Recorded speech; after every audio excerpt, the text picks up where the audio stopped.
Akibat konsleting listrik sebuah bali milik Ketut Rane di Banjardukuh, Desa Braban, Kecamatan Kediri, Tabanan ludes terbakar Minggu 7 Agustus pukul 13 WITA. Menurut Kapolsek Kediri Kompol Kade Ardike, kejadian tersebut diketahui setelah menantu Rane yakni Made Sulastre diberitahu tetangganya ada kepulan asap di pojok sebelah utara bangunan milik mertuanya. Mendapat informasi tersebut, Sulastre bergegas meminta bantuan tetangganya. Warga pun berdatangan untuk membantu memadamkan api. Selain membunyikan kentongan, warga juga menghubungi petugas pemadam kebakaran.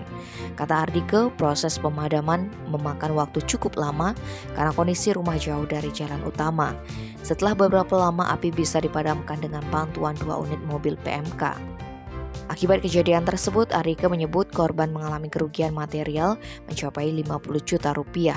Syukurnya tidak ada korban jiwa dalam peristiwa tersebut. Tim Peli Express melaporkan.